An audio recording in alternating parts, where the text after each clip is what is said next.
Meet the editors. പേരിടാൻ പേടിക്കണോ എന്നാണ് ചോദ്യം.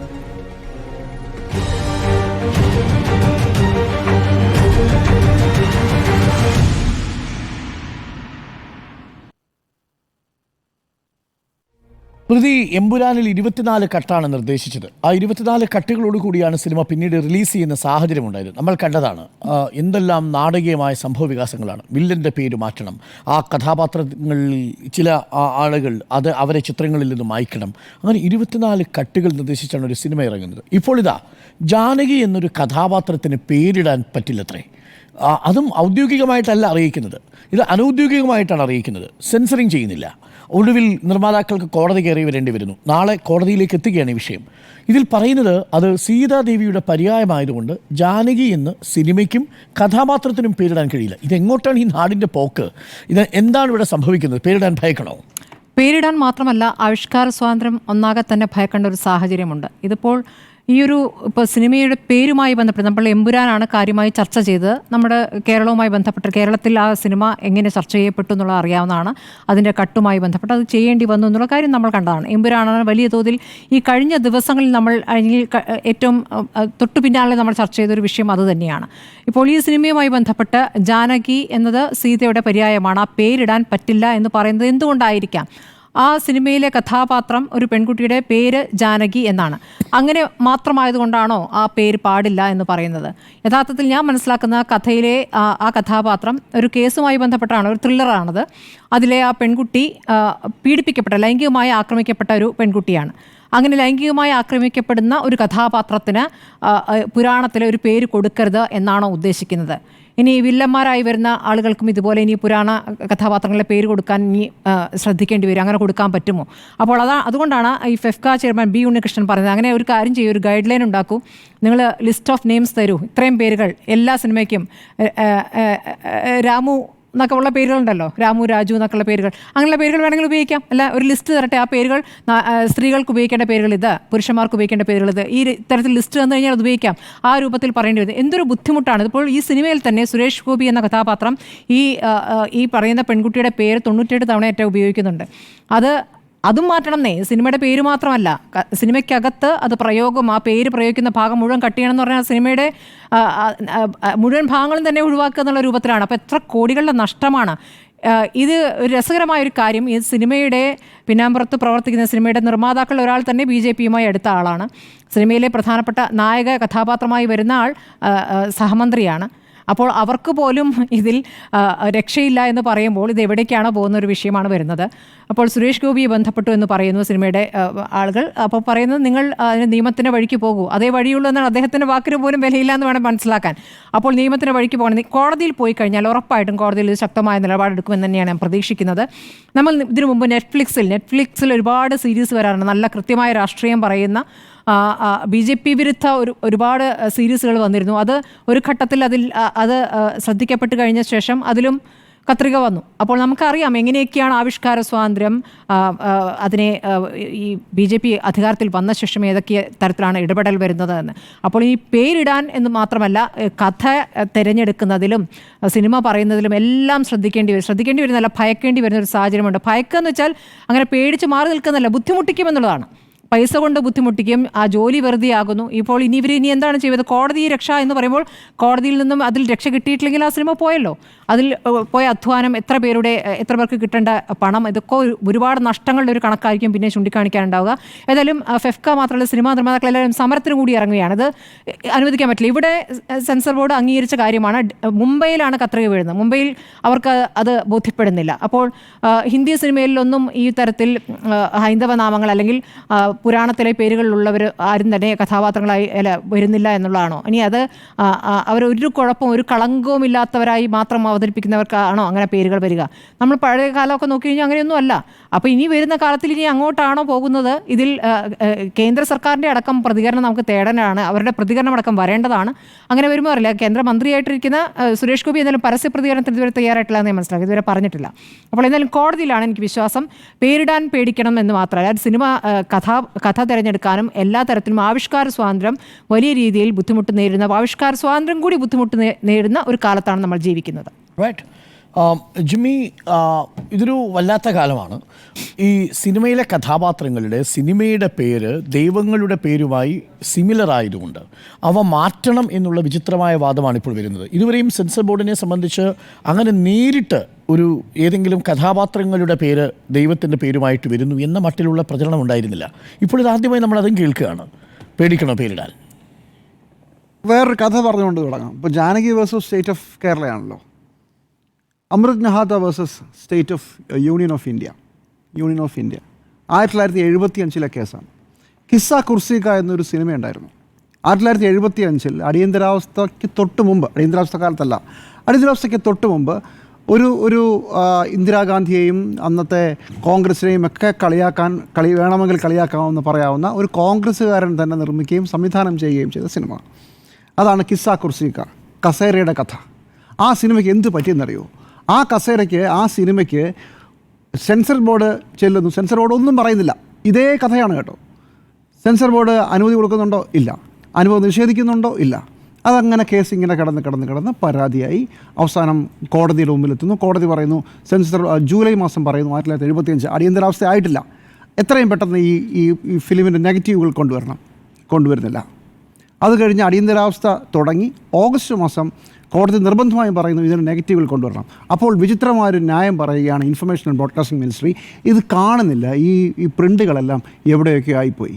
സഞ്ജയ് ഗാന്ധിയുടെ ഡൽഹി പരിസരത്തുള്ള മാരുതി ഫാക്ടറിക്കകത്ത് ഈ സിനിമയുടെ നെഗറ്റീവുകൾ മുഴുവൻ കത്തിച്ച് കളഞ്ഞു. അതാണ് ഇന്ത്യയിലെ സെൻസർഷിപ്പിൻ്റെ കഥ, കോൺഗ്രസിൻ്റെ പാരമ്പര്യം. 1975 അടിയന്തരാവസ്ഥയുടെ 50ാം വാർഷികം നമ്മൾ ആഘോഷിക്കുന്ന ഈ വേളയിലാണ് നമുക്ക് Janaki versus state of Kerala എന്ന മറ്റൊരു പാരലൽ കഥ വരുന്നു. രണ്ടും ഒരേ കഥ. നോക്കൂ, ഇവിടെയും സെൻസർ ബോർഡ് ഒരക്ഷരം മിണ്ടതില്ല. അന്നും സെൻസർ ബോർഡ് മിണ്ടിയില്ല. പകരം ഒരു പടി കൂടി കടന്ന് ഇതിൻ്റെ മുഴുവൻ നെഗറ്റീവുകളും കത്തിച്ചു കളഞ്ഞു. പിന്നീട് ആ സിനിമയ്ക്ക് എന്ത് പറ്റിയെന്നറിയോ? 1972 ശേഷം ഈ മനുഷ്യൻ ആ സിനിമ വീണ്ടും നിർമ്മിച്ചു.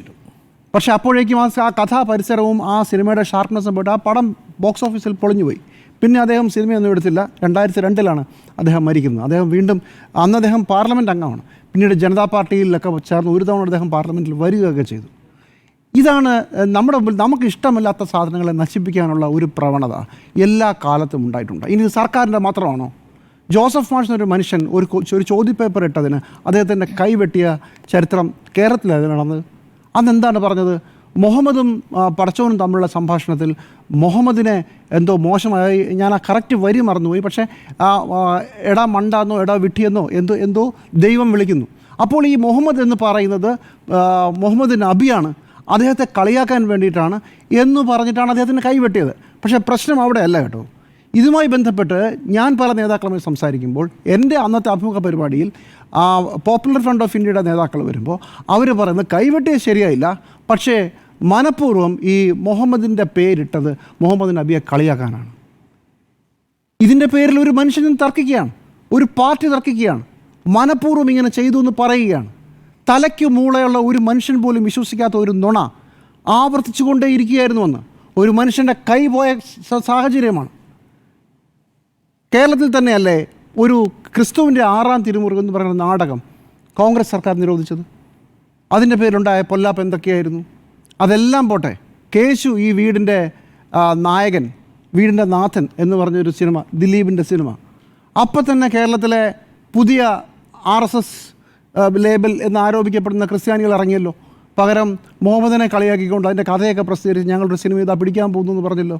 ആ സിനിമ ഇറങ്ങിയ ആ സിനിമയിലൊന്നുമില്ല. പക്ഷേ യേശു ഈ വീടിൻ്റെ നാഥൻ എന്നതിനെ കളിയാക്കിയാണ് കേശു ഈ വീടിൻ്റെ നാഥനെന്ന് മുസ്ലിമായ സംവിധായകൻ ചെയ്തു എന്നങ്ങ് തീരുമാനിക്കുകയാണ്. ഇത് പോയി എവിടെ എത്തി എന്നല്ല നമ്മൾ ആലോചിക്കേണ്ടത്.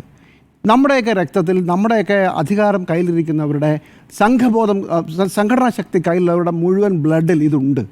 അത് എപ്പോൾ ചെയ്യണം എപ്പോൾ ചെയ്യേണ്ട എന്നത് മാത്രമാണ്. കേരളത്തിലെ ഇന്ത്യയിലെ കഥ പോയിട്ട് പുറത്തേക്ക് പോകൂ. കമ്മ്യൂണിസ്റ്റ് സർക്കാർ റഷ്യയിൽ ഇവാൻ ദ ടെറിബിൾ എന്ന് പറയുന്ന മനോഹരമായ സിനിമ പാർട്ട് 1 ഉണ്ട്, പാർട്ട് 2 സ്റ്റാലിൻ നിരോധിക്കുകയായിരുന്നു. വേറൊന്നുമല്ല, ഇത് പഴയ ഒരു രാജാവിൻ്റെ കഥയാണ്. പക്ഷേ ഇവാൻ ദ ടെറിബിൾ പാർട്ട് 1 ഒന്ന് കഴിഞ്ഞപ്പോൾ ആളുകൾക്ക് സംശയമായി. ആളുകൾക്കല്ല, റഷ്യയിലെ കമ്മ്യൂണിസ്റ്റ് സർക്കാരിന് സംശയമായി. ഇത് സത്യത്തിൽ എന്നെക്കുറിച്ചാണോ എന്ന് സ്റ്റാലിൻ സംശയിക്കുകയാണ്. ഇവാൻ ദ ടെറിബിൾ 2 ഇറങ്ങുന്നു, ആ സിനിമ നിരോധിച്ചു. ഇതാണ് ലോകത്തെമ്പാടുമുള്ള ബാനുകളുടെ ചരിത്രം. ഇനി അങ്ങനെ തകർക്കപ്പെടുന്ന കലാപ്രവർത്തകരുടെയൊക്കെ അവരെ എങ്ങനെയാണ് സമൂഹം കണ്ടിട്ടുള്ളത്? ഈ ജോസഫ് മാഷിൻ്റെ കൈവെട്ടിയ സമയത്ത് തന്നെ അയാളൊരു മണ്ടനാണ്, അയാൾക്കൊരു നിലവാരമില്ലാത്തയാളാണെന്ന് പറഞ്ഞ ഒരു മന്ത്രി നമുക്കുണ്ടായിരുന്നല്ലോ. ആരും ഒന്നും പറഞ്ഞില്ലല്ലോ അന്ന്. കേരളത്തിൽ ഇത്തരം സാധനങ്ങൾ നടക്കുന്നു. ഇനി വേറൊരു കഥ, ബംഗ്ലാദേശിൽ ലജ്ജ എന്ന നോവൽ എഴുതിയതിന് ഒരു എഴുത്തുകാരി അവിടെ തസ്ലിമ നസ്രീൻ അവിടെ നിന്ന് അവരെ വേട്ടയാടുകയാണ്. അവരവിടുന്ന് ജീവനങ്ങളോട് പശ്ചിമ ബംഗാളിൽ വന്നു. കേരളം ഒരുപാട് എഴുത്തുകാരെ ആരാധിക്കാറുണ്ട്, അവരെ ആദരിച്ച് കൊണ്ടുവരാറുണ്ട്. തസ്ലിമ നസ്രീനെ, എൻ്റെ ഓർമ്മ തെറ്റാണെങ്കിൽ അതിലും തിരുത്തണം, തസ്ലിമ നസ്രീനെ ഞാൻ ഒരു പൊതുപരിപാടിയിലും കണ്ടില്ല. ആരും തസ്ലിമ നസ്രീനെ വിളിച്ചില്ല. എന്തേ? അപ്പോൾ ഈ ചില ആളുകൾ ചില നിലപാടുകൾ എടുക്കുമ്പോൾ ആ നിലപാടുകൾക്കെതിരെ ശബ്ദിക്കാനും പേടിയാണ്. ശബ്ദിക്കുന്നവർക്ക് തിരിച്ച് മറുവശത്ത് നിൽക്കുന്ന ആളുകൾക്ക് ഭ്രാന്താണെന്നുള്ളത് നമുക്കറിയാം. പക്ഷേ ഒന്നും ചെയ്യാൻ പറ്റാത്തൊരവസ്ഥ. അവസാനം തസ്ലിമ നസ്രീൻ എവിടെ പോയി? തസ്ലിമ നസ്രീൻ BJP പാളയത്തിൽ പോയി കുറച്ച് കഴിഞ്ഞപ്പോൾ. ഞാനിപ്പോഴും ഓർക്കുന്നുണ്ട് ഒരു വിഷ്വൽ. പശ്ചിമ ബംഗാളിൽ തസ്ലിമ നസ്രീൻ പങ്കെടുക്കുന്ന ഒരു പരിപാടിയിൽ മുസ്ലിം ഫണ്ടമെൻ്റലിസ്റ്റുകൾ അവർക്കെതിരെ മറ്റേ ഉണ്ടായിരുന്ന പൂച്ചെണ്ടും ചെരുപ്പും ഒക്കെ വാരി വാരി എറിയാണ്. ഒരു 10-20 വർഷം മുമ്പുള്ള വിഷ്വലാണ്. തസ്ലിമ നസ്രീനെ അവസാനം BJP പാളയത്തിൽ കൊണ്ട് എത്തിച്ചത് ഞാൻ വിചാരിക്കുന്നു ഇവിടുത്തെ പുരോഗമന പക്ഷമാണ്. ആരും തിരിഞ്ഞു നോക്കിയില്ല. ഇങ്ങനെ ചരിത്രത്തിൽ നോക്കിയാൽ ഇത് മുഴുവനുണ്ട്. ഇനി ഒരു കാര്യം കൂടെ പറയാം. 2015 കേരളത്തിൽ CPMൻ്റെ കണ്ണൂർ ഒരു ജാഥ നടക്കുമ്പോൾ ശ്രീനാരായണ ഗുരുവിനെ കുരിശിൽ തറച്ചുകൊണ്ട് ഒരു ഫ്ലോട്ട് പോയി. അപ്പോൾ വെള്ളാപ്പള്ളി നടേശൻ പറഞ്ഞു ഇത് ശ്രീനാരായണ ഗുരുവിനെ കളിയാക്കുന്നതാണ്. സാമാന്യ ബുദ്ധിയുള്ള ആർക്കും മനസ്സിലാകും ശ്രീനാരായണ ഗുരുവിനെ ചില ആളുകൾ ഹൈജാക്ക് ചെയ്യുകയാണ്, ക്രൂശിക്കുകയാണ് എന്നാണ് അതിൻ്റെ അർത്ഥം. ഒരു ഫ്ലോട്ടിനൊരു അർത്ഥമുണ്ട്. ഇല്ല, അതങ്ങനല്ല. അവസാനം CPM പോയി മാപ്പും പറഞ്ഞു. അപ്പോൾ ഈ കലാരൂപങ്ങൾക്ക്, സിംബലുകൾക്ക്, അതിൻ്റെ ദൃശ്യവൽക്കരണത്തിന് ഒക്കെ ഉള്ള ഒരു ലിബർട്ടിയും അതിൻ്റെ ഒരു അർത്ഥം വായിച്ചെടുക്കാനുമുള്ള ശേഷിയില്ലാത്ത ഒരുപാട് നേതാക്കന്മാരുടെയും ഒരുപാട് സംഘടനകളുടെയും അധികാരികളുടെയും കയ്യിലാണ് എല്ലാ കാലത്തും മിക്കവാറും എല്ലാ രാജ്യങ്ങളുമുള്ളത്. അതിനിടയിൽ പെടുന്ന കലാകാരന്മാരും മനുഷ്യരുമാണ് നമ്മളൊക്കെ. ഇപ്പോൾ ഈ വിഷയത്തിൽ എന്താണ് സംഭവിച്ചത്? ഞാൻ ഉറപ്പായിട്ടും വിശ്വസിക്കുന്നത് ഇതൊരു BJPയുടെ പ്ലാനൊന്നും ആയിരിക്കില്ല. സംഭവിച്ചത് എമ്പുരാൻ വന്നു കഴിഞ്ഞപ്പോൾ എമ്പുരാനിൽ വളരെ കൃത്യമായി BJPക്കെതിരെയുള്ള ഗോധ്ര കലാപത്തിനെതിരെയുള്ള സൂചനകളുണ്ടായിരുന്നു. അന്നിന് സർട്ടിഫിക്കറ്റ് കൊടുക്കപ്പെട്ട സെൻസർ ബോർഡിനെ മുഴുവൻ BJP നേതൃത്വം മുൾമുനയിൽ നിർത്തി കാണും, സൂചി കയറ്റി കാണും. അതോടെ പേടിച്ചുപോയി. ഇനി ഞങ്ങളായിട്ടിനി എന്തെങ്കിലും കുഴപ്പമുണ്ടാവില്ലെന്ന് വിചാരിച്ച് ജാനകി, രാമൻ, ലക്ഷ്മൺ ഇനി ഒന്നും വേണ്ട, ഇനിയിപ്പോൾ ഞങ്ങളായിട്ടൊരു പ്രശ്നം ഉണ്ടാക്കണ്ട എന്ന് വിചാരിച്ച് ഏകപക്ഷീയമായി തീരുമാനിക്കുകയാണ്. രാജാവിനേക്കാൾ വലിയ രാജഭക്തിയാണ് ഇനി നാട്ടിൽ നടക്കാൻ പോകുന്നത്. ഇനി ഒരൊറ്റ സിനിമയ്ക്കെന്നല്ല, ഒരൊറ്റ നാടകത്തിനല്ല, ഒരൊറ്റ പുസ്തകത്തിന് എന്തെങ്കിലും BJPക്കാരുമായി ബന്ധപ്പെട്ടൊരു സംശയമുണ്ടെങ്കിൽ അതപ്പം സെൻസർ ചെയ്യപ്പെടും. കാരണം അത്രയും ഞങ്ങളായിട്ട് എന്തെങ്കിലും കുഴപ്പമുണ്ടാക്കിയാലോ എന്ന് ഭയത്തിലാണ് നടക്കുന്നത്. അപ്പോൾ രാജാവ് ഒരു കാര്യം പറയും, രാജാവിനെ തൃപ്തിപ്പെടുത്താൻ വേണ്ടി അതിലും വലിയ കാര്യങ്ങൾ അതിൻ്റെ താഴെയുള്ള ആളുകൾ പറയും. അത് പണ്ടും അങ്ങനെയായിരുന്നു. അന്ന് സഞ്ജയ് ഗാന്ധിക്ക് വേണ്ടി ഈ ഫിലിമിൻ്റെ നെഗറ്റീവുകൾ നശിപ്പിച്ചതിൽ മുമ്പിൽ നിന്ന ആൾ അന്നത്തെ ഇൻഫർമേഷൻ ആൻഡ് ബ്രോഡ്കാസ്റ്റ് മിനിസ്റ്ററാണ്, കേന്ദ്രമന്ത്രിയാണ്. ഈ ഫിലിമിൻ്റെ റീലെല്ലാം കൊണ്ടുപോയി കത്തിക്കാൻ കൂട്ടുന്നത്. ആ കേസ് 1985 വരെ നീണ്ടു നിന്നു. അവസാനം അത് ഇല്ലാതായിപ്പോയി. ഇതാണ് ചരിത്രം. അതുകൊണ്ട് ഇതിനെ ഒറ്റപ്പെട്ട് കാണേണ്ട. എല്ലാ കാലത്തെയും ഇത്തരം ചെയ്തികളെയും വിമർശിച്ചുകൊണ്ട് വേണം Janaki versus of state of കേരളയെ കാണാൻ.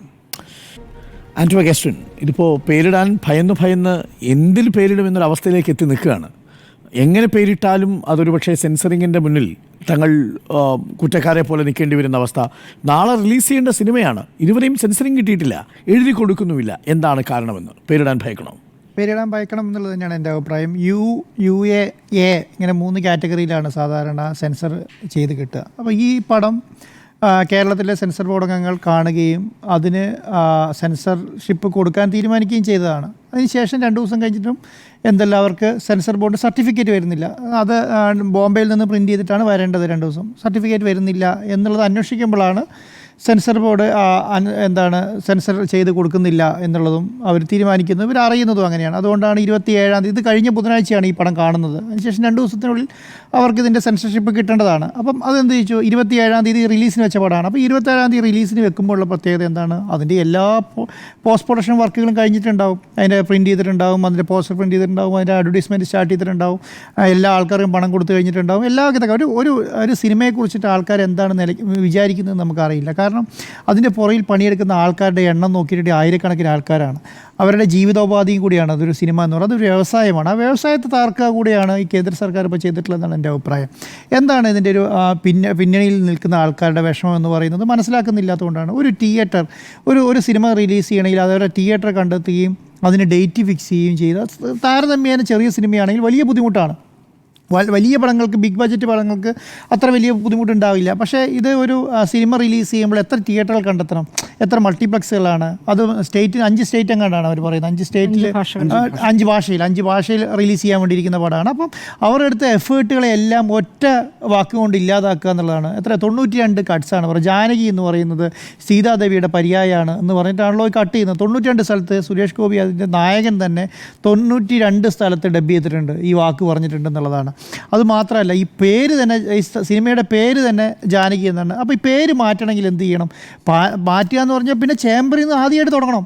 ചേംബറിൽ പേര് രജിസ്റ്റർ ചെയ്യണം, അത് കഴിഞ്ഞിട്ട് ആ രജിസ്ട്രേഷൻ എടുക്കണം, അത് സെൻസർ ബോർഡിൽ കൊടുക്കണം. അതുമായി ബന്ധപ്പെട്ട് ഒരു സിനിമ തുടങ്ങുന്നതിൻ്റെ സ്റ്റാർട്ടിങ്ങിൽ എന്താണ് ആദ്യം നമ്മൾ ചെയ്യുക, ഒരു കഥയുണ്ടാക്കി ആ കഥയ്ക്ക് പേരിട്ട് ചേംബറിൽ കൊണ്ട് രജിസ്റ്റർ ചെയ്യുക. അവിടെ തുടങ്ങി ഇത് മുഴുവൻ കാര്യങ്ങളും ചെയ്തു വരിക എന്ന് പറയുന്നത് എന്തൊരു ബുദ്ധിമുട്ടുള്ള കാര്യമാണ്. ഇനി എന്താ പറയുക, ഇനി ഇത് കോടതിയിലേക്ക് പോവുക എന്നുള്ളതാണ്. കോടതിയിൽ ചെല്ലുമ്പോൾ എന്താ സംഭവിക്കുക, കോടതിയിൽ ചെല്ലുമ്പോൾ കോടതി കേന്ദ്ര സർക്കാരിനെയും സെൻസർ ബോർഡിനെയും രൂക്ഷമായി വിമർശിച്ചുകൊണ്ട് ഇതിന് അനുമതി കൊടുക്കും എന്നുള്ളതാണ്.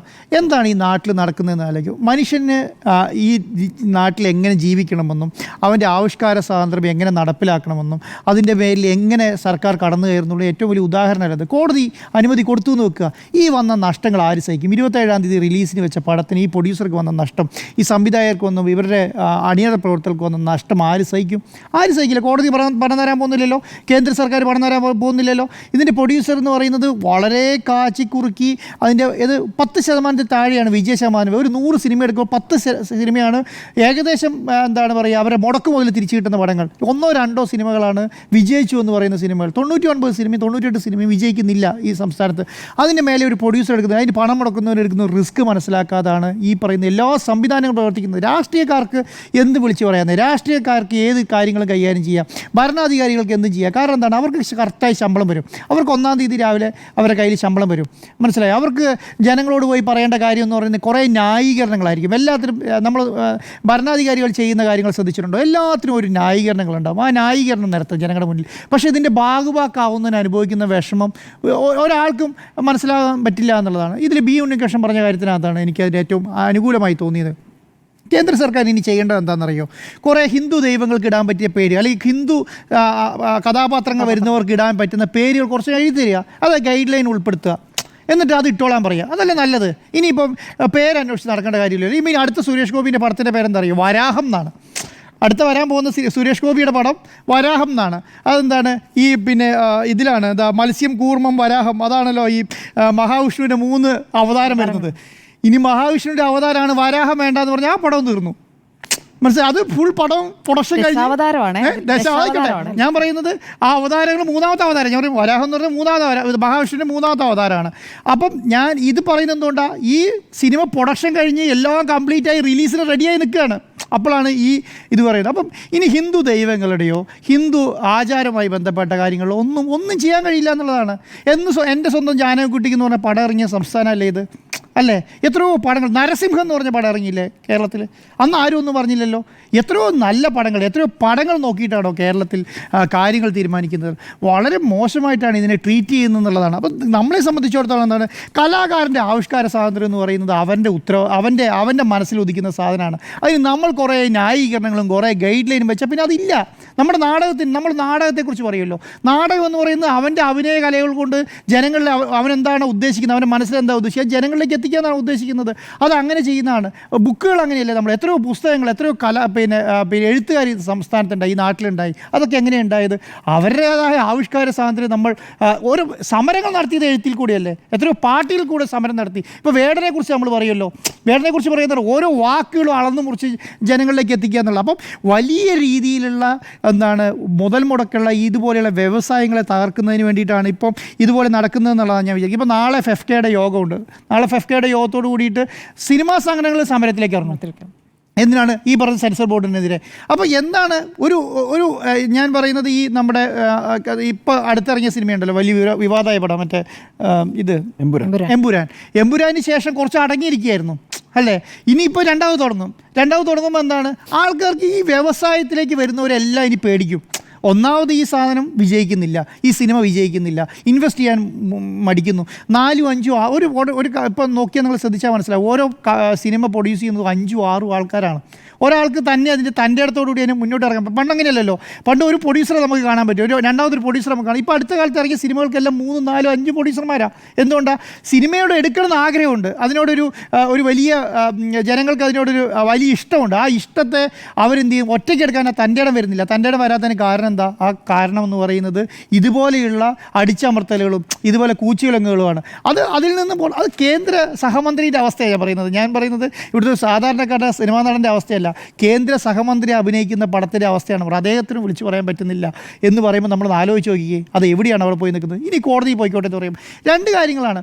ചിലവർ ഇതിനെക്കുറിച്ച് പറയുന്നുണ്ടാവും, ചിലവർ പറയും അതൊരു പിന്നെ അഡ്വർടൈസ്മെൻറ്റ് സ്റ്റണ്ടാണ്, പരസ്യം കിട്ടാൻ വേണ്ടിയിട്ടാണ്, അല്ലെങ്കിൽ ഈ വിവാദം ഉണ്ടാക്കുന്നത് മുഴുവൻ പരസ്യം. അങ്ങനെയൊന്നും അല്ല, വിവാദം ഉണ്ടാക്കുന്നൊന്നല്ല. ഇതിന് പൈസ മുടക്കി പ്രിൻ്റ് അടിച്ചവനും പിന്നെ ഫ്ലെക്സ് അടിച്ചു വെച്ചവനും അതുപോലെ തന്നെ പോസ്റ്റർ അടിച്ചവനും ഡിസ്ട്രിബ്യൂട്ടറേയും പിന്നെ തിയേറ്ററും കണ്ടെത്തിയവൻ്റെയും വിഷമം മനസ്സിലാവില്ല. അവർക്ക് അറിയില്ല 27-ാം തീയതി ഫിക്സ് ചെയ്ത് മുന്നോട്ട് പോകാൻ. 27-ാം തീയതി ഫിക്സ് ചെയ്യാന്ന് പറഞ്ഞാൽ ഇന്ന് നാളെ സിനിമ റിലീസ് ചെയ്യേണ്ട ദിവസമാണ്. അപ്പോൾ ഇതുപോലെയുള്ള കാര്യങ്ങൾ നമ്മുടെ നാട്ടിൽ നടക്കാതെ ശ്രദ്ധിക്കേണ്ടതെന്ന് പറയുന്നത് കോടതികളാണ്. കോടതികൾ ശക്തമായ രീതിയിൽ ഇതിന് പ്രതികരിക്കണം. ഇതുപോലെയുള്ള സംവിധാനം ഉണ്ടായാൽ വലിയ രീതിയിലുള്ള പ്രത്യാഘാതം ഈ പറയുന്ന ഗവൺമെൻറ്റുകൾ നേരിടുമെന്ന് ഓരോ ഉത്തരവിൻ്റെ അടിസ്ഥാനത്തിൽ വരിക എന്നുള്ളതാണ്. അല്ലെങ്കിൽ നേരത്തെ ജിമ്മി സാർ പറഞ്ഞതുപോലെ എന്താണ് സംഭവിക്കുക? ഇത് ഒരു അപ്രഖ്യാപിത ലിഖിത നിയമമായി മാറും. അയ്യോ ഇനി ഹിന്ദുക്കളുടെ പേരിടണ്ട, ഹിന്ദു ദൈവങ്ങളുടെ പേരിടണ്ട. അങ്ങനെ ഇട്ട കുട്ടികൾക്ക് പേരിടാൻ പറ്റുമോ ഈ നാട്ടിൽ? നമുക്കൊരു ഇഷ്ടപ്പെട്ട ഒരു കുട്ടി, നമ്മളൊക്കെ കുട്ടികളുടെ പേരിടുന്നത് എങ്ങനെയാണ്? നമ്മൾ തന്നെ കാച്ചിക്കുറുക്കി ഒരു പേരങ്ങോട്ടാണ് അല്ലേ? ഇനി അങ്ങനെ ഇടാൻ പറ്റുമോ? ഇനിയിപ്പോൾ ഗൈഡ് ലൈൻ നോക്കേണ്ടി വരും കേന്ദ്ര സർക്കാരിൻ്റെ, വേണ്ടേ അല്ലേ? ഇനി ഭരണഘടനയിൽ പോയി നോക്കേണ്ടി വരും ഏത് പേരിടുന്നു. നമ്മൾക്ക് പണ്ട് ബൈബിളിലും രാമായണത്തിലൊക്കെയാണ് പോകുന്നു നോക്കി. ഇനി ചിലപ്പോൾ ഭരണഘടനയും കേന്ദ്ര സർക്കാരിൻ്റെ ഒരു നിയമത്തിൽ നോക്കേണ്ടി വരും എന്നുള്ളതാണ്. അപ്പം നമ്മളിപ്പോൾ ജീവിക്കുന്നത് നമ്മൾ അടിയന്തരാവസ്ഥയെക്കുറിച്ച് 50-ാം വാർഷികമൊക്കെ ആഘോഷിക്കുമ്പോൾ ഒരു അപ്രഖ്യാപിത അടിയന്തരാവസ്ഥ നമ്മുടെ നാട്ടിലുണ്ടോ എന്നുള്ള കാര്യത്തെക്കുറിച്ചിട്ട് ചർച്ച ചെയ്യേണ്ട സമയമായി, വലിയ രീതിയിൽ ചർച്ച ചെയ്യേണ്ട സമയമായി. നമ്മുടെ കലാകാരന്മാരും നമ്മുടെ സാമൂഹ്യ പ്രവർത്തകരും രാഷ്ട്രീയക്കാരും അതുപോലെ എഴുത്തുകാരും എല്ലാം ഇതിനെക്കുറിച്ച് ചർച്ച ചെയ്യേണ്ട സമയം അതിക്രമിച്ചു എന്നുള്ളതാണ്. ഇതോടുകൂടിയിട്ട് ഈ മാറ്റം വരുള്ളൂ. ഒരു സമൂഹം എങ്ങനെയാണ് നന്നാവുന്നത്? എങ്ങനെയാണ്? പറഞ്ഞാണ് നന്നാവുക. അതിനെക്കുറിച്ച് എതിർത്തിട്ടാണ് നന്നാവുക. അപ്പം അതിലേക്ക് എത്ര സമയമായി എന്നുള്ളതാണ് ഞാൻ വിചാരിക്കുന്നത്. ഒരു കാര്യം ശരിയാണ്, ഇതുപോലെ സിനിമയ്ക്ക് അല്ലെങ്കിൽ ഇത് സിനിമയിലായിപ്പോയി എന്നുള്ളതാണ്. ഇതിനേക്കാൾ വലുതിൽ വന്നിട്ടില്ല. ഇപ്പം നമുക്ക് എന്ത് ചെയ്യാം? എഴുത്തുകാരുണ്ടാവും, സിനിമാക്കാരുടെയൊക്കെ പ്രത്യേകത എന്താണ്? നടന്മാരുടെ പ്രത്യേകത എന്താണ്? നടിമാരുടെ പ്രത്യേകത എന്താണ്? അവരെ കേൾക്കാൻ ആൾക്കാരുണ്ട് അല്ലേ? ഒരു സാധാരണക്കാരനെ കേൾക്കാൻ ആൾക്കാരില്ല, ഒരു കർഷകനെ കേൾക്കാൻ ആൾക്കാരില്ല, ഒരു മലയോര കർഷകനെ കേൾക്കാൻ ആൾക്കാരില്ല. ആൾക്കാരെ ചവിട്ടി കൊള്ളുന്ന ആന വരുന്ന സമയത്ത് നമ്മൾ വിളിച്ചു പറഞ്ഞാൽ പോലും ആരും കേൾക്കാനില്ല. പക്ഷേ ഒരു പിന്നെ കലാകാരൻ പറഞ്ഞാൽ അത് കേൾക്കാനാണ്. ചെറിയ കലാകാരനായാലും വലിയ കലാകാരൻ കേൾക്കാൻ. അങ്ങനെയുള്ള കാര്യങ്ങളിലാണ് നമുക്കിത് അഡ്രസ്സ് ചെയ്യാൻ പറ്റുക. അതിന് പറ്റിയൊരു സംവിധാനമാണ് ഈ പറയുന്ന സിനിമയെ കാണേണ്ടതും അതിനനുസരിച്ച് ശക്തമായി പോരാടണം എന്നുള്ളതാണ് എൻ്റെ അഭിപ്രായം. ഇത് ഒരു തുടക്കം മാത്രമായിട്ട് കണ്ടാൽ മതി എന്നുള്ളതാണ് എൻ്റെ അഭിപ്രായം. പേരിടാൻ പേടിക്കണമെന്നാണ് ചോദ്യം. പേടിക്കണോ സുജയ? പേരിടാൻ പേടിക്കേണ്ട കാര്യമില്ല. പക്ഷേ ഈ സിനിമയിൽ സംതിങ് ഫിഷി, ഈ സിനിമയുടെ ഈ റിലീസ് നാളെ നടക്കാത്തതിന് പിന്നിൽ എന്തൊക്കെയോ ഉണ്ട് എന്നതാണ് ഞാൻ ന്യായമായും സംശയിക്കുന്നത്. കാരണം കേന്ദ്രമന്ത്രിയായ സുരേഷ് ഗോപിയുടെ BJP-ക്കാരനായ സുരേഷ് ഗോപിയുടെ സിനിമയ്ക്ക് പോലും ഇവിടെ ആവിഷ്കാര സ്വാതന്ത്ര്യമില്ല എന്നൊരു പറഞ്ഞു വരത്തൽ നല്ല രീതിയിൽ ഈ സിനിമയുടെ ടൈറ്റിൽ ചേഞ്ചുമായി ബന്ധപ്പെട്ട് നടക്കുന്നുണ്ട് എന്നതാണ് ഞാൻ കരുതുന്നത്.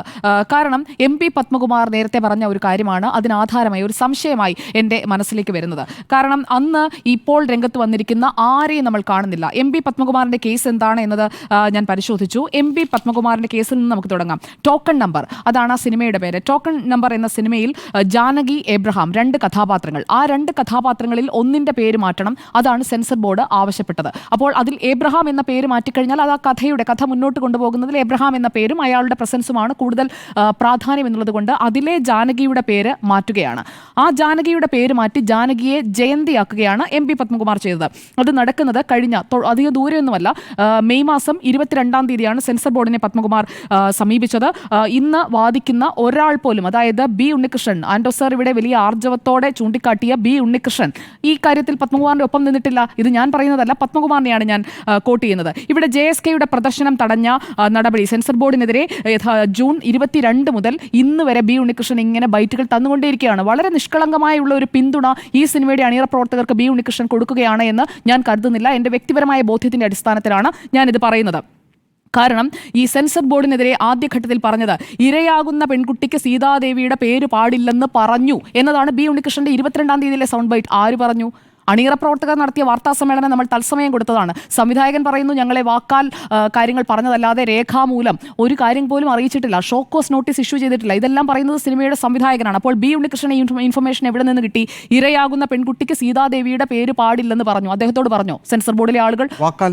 അല്ല, ബി ഉണ്ണികൃഷ്ണനോട് പറഞ്ഞോ? ബി ഉണ്ണികൃഷ്ണനാണ് ഇക്കാര്യം ആദ്യമായി പറയുന്നത്. ഞാൻ ചോദിക്കുന്നത് സിനിമയുടെ സംവിധായകൻ, ആ സിനിമയിലെ നായക കഥാപാത്രമായ സുരേഷ് ഗോപി, ഇവരാരും ഈ പ്രതികരണം ഈ നിമിഷം വരെ നടത്തിയിട്ടില്ല. JSK എന്ന പടവുമായി ബന്ധപ്പെട്ട് ആധികാരികമായി പറയാൻ ചുമതലപ്പെട്ട ആളുകൾ ആരെങ്കിലും ഈ ഒരു സ്റ്റേറ്റ്മെന്റ് നടത്തിയോ എന്നതാണ് ചോദ്യം. ഇവിടെ സംവിധായകന്റെ തന്നെ പ്രതികരണം വരുന്നത് ഈ ഹൈക്കോടതിയെ സമീപിച്ചതിന് ശേഷമാണ് ഈ രീതിയിൽ കാര്യങ്ങൾ തുറന്നു പറഞ്ഞുകൊണ്ടുള്ള പ്രതികരണം. പക്ഷേ ഇത് ഞാൻ എടുത്തു നോക്കി, സൗണ്ട് ബൈറ്റ് ബി ഉണ്ണികൃഷ്ണന്റെ കിടക്കുന്നത് 22-ാം തീയതിയാണ്. നമ്മളിപ്പോൾ സംസാരിക്കുന്നത് ജൂൺ 26-ാം തീയതി. 4 ദിവസം മുൻപേ അപ്പോൾ ബി ഉണ്ണികൃഷ്ണൻ ഇതെങ്ങനെ അറിഞ്ഞു? ബി ഉണ്ണികൃഷ്ണൻ എങ്ങനെയാണ് ഇത് പറയാൻ സാധിക്കുക? അപ്പോൾ സെൻസർ ബോർഡിനെ കുറിച്ച് പറഞ്ഞത് അന്ന് ഈ എം പി പത്മകുമാറിന്റെ സിനിമയ്ക്ക് ഈ പ്രശ്നമുള്ളതിനെ കുറിച്ച് ഈ ബി ഉണ്ണികൃഷ്ണൻ അറിയാമല്ലോ. അന്നും ഈ സംഘടനയുടെ ജനറൽ സെക്രട്ടറിയായി ഇരിക്കുന്നത് ഇതേ ബി ഉണ്ണികൃഷ്ണൻ തന്നെയാണ്. അപ്പോൾ ബി ഉണ്ണികൃഷ്ണൻ അന്ന് എന്തുകൊണ്ട് ഈ ആർജവത്തോടെ മാധ്യമങ്ങൾക്ക് മുന്നിൽ വന്ന് ഇങ്ങനെ ഒരു സൗണ്ട് ബൈറ്റ് തന്നില്ല? ഈ സംഭവം നടക്കുന്ന മെയ് 22-നാണ്. മെയ് 22 മുതൽ ഇന്ന് വരെയുള്ള ബി ഉണ്ണികൃഷ്ണന്റെ പ്രതികരണങ്ങൾ ഏതെങ്കിലും വന്നിട്ടുണ്ടോ ഈ വിഷയവുമായി ബന്ധപ്പെട്ട്? ഞാൻ എടുത്തു നോക്കി, വന്നിട്ടില്ല എന്നതാണ് വസ്തുത. ബി ഉണ്ണികൃഷ്ണൻ പ്രതികരിച്ചിട്ടില്ല. അപ്പോൾ 2 നീതിയാണോ? സുരേഷ് ഗോപി ഉന്നത കുലജാതനായതുകൊണ്ടാണോ ബി ഉണ്ണികൃഷ്ണൻ ഇത്ര പെട്ടെന്ന് ഇതിൽ ഇടപെട്ടത്? സുരേഷ് ഗോപിയോടുള്ള സ്നേഹം കൊണ്ടാണോ? എന്താണ് അതിന്റെ കാരണമെന്ന് ബി ഉണ്ണികൃഷ്ണൻ പറയണം. കാരണം ഒരു സംഘടനയുടെ ജനറൽ സെക്രട്ടറി ആയിരിക്കുമ്പോൾ ബി ഉണ്ണികൃഷ്ണൻ കൃത്യമായി ആ കാര്യങ്ങൾ പറയാൻ തയ്യാറാകണം. എന്തുകൊണ്ട് അന്ന് എം പി പത്മകുമാറിന്റെ പടത്തിന് ടോക്കൺ നമ്പറിനില്ലാത്ത നീതി JSKക്ക് മാത്രം വാങ്ങിക്കൊടുക്കുന്നതിന് പിന്നിലെ ചേതോവികാരം എന്താണ്? അതോ സുരേഷ് ഗോപി ആയതുകൊണ്ട് സുരേഷ് ഗോപിക്ക് വേണ്ടി നിൽക്കുന്നു എന്ന് കാണിക്കുന്നതിന് വേണ്ടിയാണോ ബി ഉണ്ണികൃഷ്ണൻ ഇക്കാര്യത്തിൽ ആവർത്തിച്ച് ഇടപെട്ടുകൊണ്ടിരിക്കുന്നത്? കേന്ദ്രമന്ത്രി സുരേഷ് ഗോപി നായകനായ JSK എന്ന് പറഞ്ഞുകൊണ്ടാണ്. ആഗോള റിലീസാണ് പടം, സുരേഷ് ഗോപി നായകനായിട്ടുള്ള പടമാണ്, അതെല്ലാം ശരിയാണ്. പക്ഷേ ഇവിടെ എം പി പത്മകുമാറിന്റെ പടത്തിന്റെ കാര്യത്തിൽ ഇടപെടുന്നില്ല. അതിനുശേഷം 22-ാം തീയതിയിലെ പ്രതികരണത്തേക്ക് ഞാൻ പറഞ്ഞു. അതിനുശേഷം തൊട്ടടുത്ത ദിവസം വിമർശനവുമായി വരികയാണ് സെൻസർ ബോർഡിന്റെ ഇടപെടലിനെ കുറിച്ച്. അതോടൊപ്പം ഇന്ന് പ്രതികരണം വരുന്നുണ്ട് ബി ഉണ്ണികൃഷ്ണന്റെ. തുടർച്ചയായി വിഷയത്തിൽ അദ്ദേഹം ഇടപെട്ട് പ്രതികരിച്ചുകൊണ്ടേയിരിക്കുകയാണ്. ഞാനതിനെ അഭിനന്ദിക്കുകയാണ്. ബി ഉണ്ണികൃഷ്ണനെ വിമർശിക്കുകയല്ല, അഭിനന്ദിക്കുകയാണ്. പക്ഷേ ഇക്കാര്യത്തിൽ സുരേഷ് ഗോപി നായകനായ ചിത്രത്തിനോട് കാണിക്കുന്ന ആ ഒരു താല്പര്യം എല്ലാ സിനിമകളുടെയും കാര്യത്തിൽ ഉണ്ടാകണം. അന്ന് എം പി പത്മകുമാറിന്റെ വിഷയത്തിൽ ഇടപെട്ടിരുന്നെങ്കിൽ സുരേഷ് ഗോപിയുടെ ഈ സിനിമയ്ക്ക് വിഷയം ഉണ്ടാകില്ല. അന്നും ജാനകിയായിരുന്നു വിഷയം. ആ ജാനകിക്കില്ലാത്ത നീതി ഈ ജാനകിക്ക് വാങ്ങിക്കൊടുക്കുന്നതിന് പിന്നിലെ താല്പര്യം എന്താണ് എന്നതാണ് ഈ വിഷയത്തിൽ എന്റെ ചോദ്യം. അല്ല, ആ സിനിമയിൽ പേര് മാറ്റി ജാനകിയെ മാറ്റി ജയന്തിയാക്കി സർ. അന്നില്ലാത്ത പ്രതിഷേധം, ആരുടെയും പ്രതിഷേധം നമ്മൾ കണ്ടിട്ടില്ല. മെയ് 22 മുതൽ ജൂൺ 9 വരെ ഇന്ന് വാദിക്കുന്ന ആരും ഒപ്പം നിന്നില്ല എന്ന് ആ സിനിമ അന്ന് റിലീസ് ഡേറ്റ് ഫിക്സ് ചെയ്തിട്ടൊന്നുമില്ലല്ലോ. ആ സിനിമ ജൂൺ 9-നാണ് സെൻസർ സർട്ടിഫിക്കറ്റ് കിട്ടുന്നത്.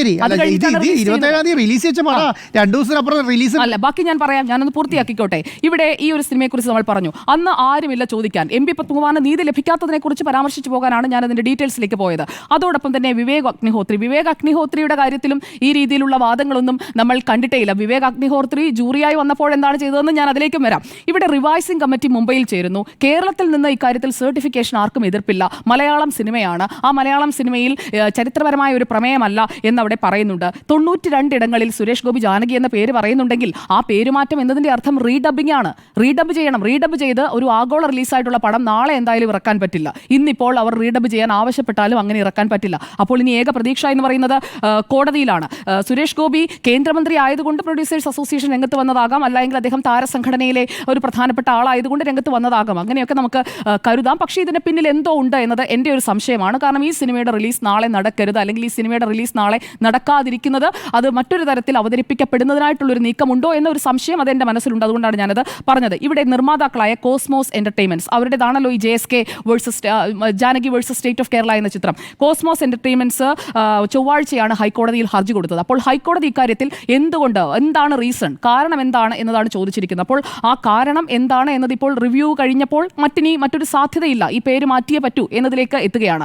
ആ കാര്യം കൂടി നാളെ കോടതി പരിഗണിക്കാൻ പോവുകയാണ്. എൻ്റെ പ്രതീക്ഷ ഹൈക്കോടതിയിലാണ്. കാരണം ജാനകി എന്ന പേര് അതിൽ സീതാദേവിയുടെ കഥയുമായി അല്ലെങ്കിൽ സീതാദേവി ഉൾപ്പെടുന്ന ഏതെങ്കിലും ചരിത്ര മുഹൂർത്തങ്ങളുമായി, പുരാണ മുഹൂർത്തങ്ങളുമായി ഒരു ബന്ധവുമില്ലാത്ത ഒരു സിനിമയിലാണ് സുരേഷ് ഗോപി അഭിനയിച്ചിരിക്കുന്നത്. സുരേഷ് ഗോപി എന്തായാലും നല്ല രീതിയിൽ ഈ ഹിന്ദു ആചാരങ്ങളും വിശ്വാസങ്ങളും പാരമ്പര്യവും ഒക്കെ ഉൾക്കൊള്ളുന്ന ഒരാളാണ് എന്നതാണ് എൻ്റെ വ്യക്തിപരമായ ബോധ്യം. അല്ലാത്ത ഒരു ഘട്ടത്തിലും സുരേഷ് ഗോപി കൃത്യമായി ക്ഷേത്രങ്ങളിൽ പോകുന്ന, ക്ഷേത്രാരാധനയിൽ വിശ്വാസങ്ങളിലെല്ലാം വലിയ രീതിയിൽ താല്പര്യം കാണിക്കുന്നയാളാണ്. അത് MP-യും മന്ത്രിയും ആകുന്നതിന് മുൻപ് തന്നെ അങ്ങനെയാണ്. അങ്ങനെയുള്ള ഒരാൾ എന്തായാലും സീതാദേവിയെ മോശമാക്കുന്ന ഒരു സിനിമയിൽ അഭിനയിക്കില്ലല്ലോ. അപ്പോൾ അതല്ല വിഷയം, സീതാദേവി എന്നതല്ല ഇതിലെ വിഷയം എന്നതാണ് ഞാൻ മനസ്സിലാക്കുന്നത്. ഇതൊരു കോർട്ട് റൂം ത്രില്ലറാണ്. ഒരു കോർട്ട് റൂം ത്രില്ലറായിട്ടുള്ള ഒരു ഗംഭീര സിനിമയായി ഇത് നാളെ ഇറങ്ങരുത് എന്നതാണോ ഈ വിവാദങ്ങൾക്ക് പിന്നിലുള്ള കാര്യം എന്നതുകൂടി അറിയേണ്ടിയിരിക്കുന്നു.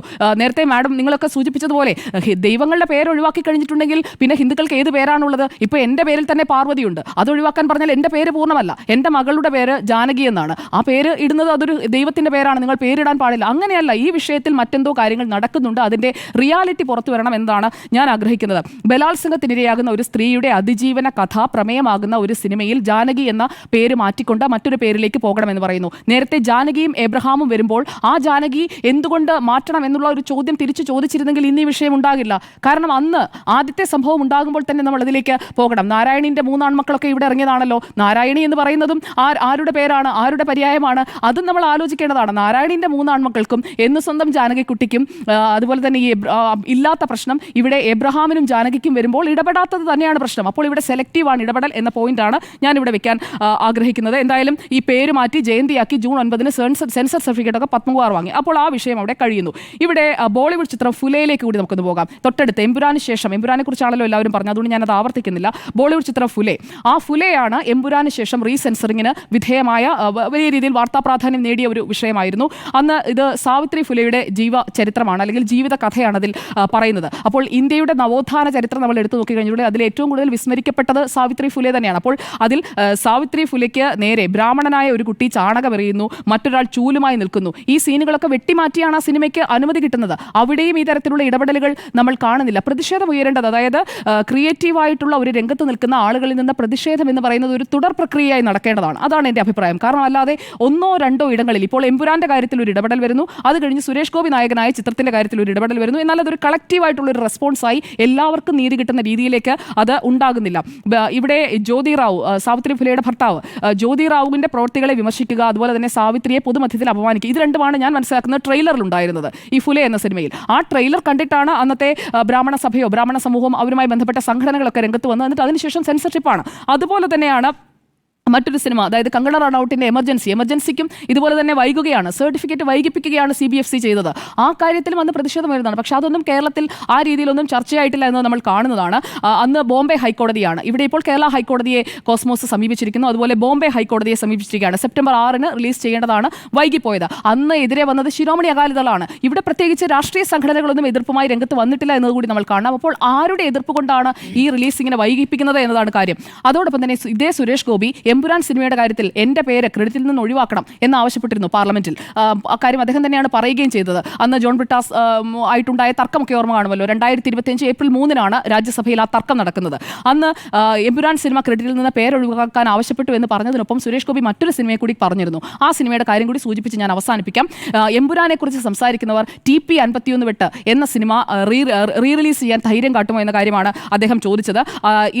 ഈ സിനിമയ്ക്ക് എന്താണ് സംഭവിച്ചത്? 2015 സെപ്റ്റംബർ 10 ടി പി ചന്ദ്രശേഖരന്റെ ജീവിതം പ്രമേയമാക്കിയ TP 51 എന്ന സിനിമ റിലീസിൽ നിന്ന് ഏറ്റെടുത്തതിന് ശേഷം 30ഓളം തിയേറ്ററുകളാണ് ഈ കേരളത്തിൽ പിന്മാറിയത്. അതോടൊപ്പം തന്നെ കേരളത്തിൽ നിന്ന് സെൻസർ സർട്ടിഫിക്കറ്റ് കൊടുത്തില്ല. അതിനുശേഷം ഇതുപോലെ തന്നെ റിവൈസിംഗ് കമ്മിറ്റിയുടെ മുന്നിൽ സിനിമ പ്രദർശിപ്പിച്ചാണ് പ്രദർശനാനുമതി നേടിയെടുത്തത്. സർക്കാരിന്റെ 5 തിയേറ്ററുകളോ മാത്രമാണ് ആകെ ആ സിനിമ റിലീസ് ചെയ്തത്. ആ സിനിമ എന്തായാലും അന്ന് ആ വിവാദം ഉണ്ടായപ്പോൾ യൂട്യൂബിലൂടെയും ഫേസ്ബുക്കിലൂടെയും ഒക്കെ ആളുകൾ കണ്ടിട്ടുമുണ്ട്. ഇവിടെ ഞാൻ അവസാനിപ്പിക്കുകയാണ്. ഇവിടെ ഈ JSKയ്ക്ക് പിന്നിൽ നടക്കുന്നത് എന്താണ്, അല്ലെങ്കിൽ ഈ ഒരു സിനിമയിലെ പേരുമാറ്റത്തിൽ മാത്രം ഫോക്കസ് ചെയ്യുന്നത് എന്താണ് എന്നത് പുറത്തു വരേണ്ടതുണ്ട്. അത് നാളെ കേരള ഹൈക്കോടതി പുറത്തു കൊണ്ടുവരും എന്ന് തന്നെയാണ് ഞാൻ കരുതുന്നത്. എൻ്റെ അഭിപ്രായം ഇക്കാര്യത്തിൽ ഈ രീതിയിലുള്ള ഒരു നമ്മുടെ ചോദ്യം എന്തായിരുന്നു?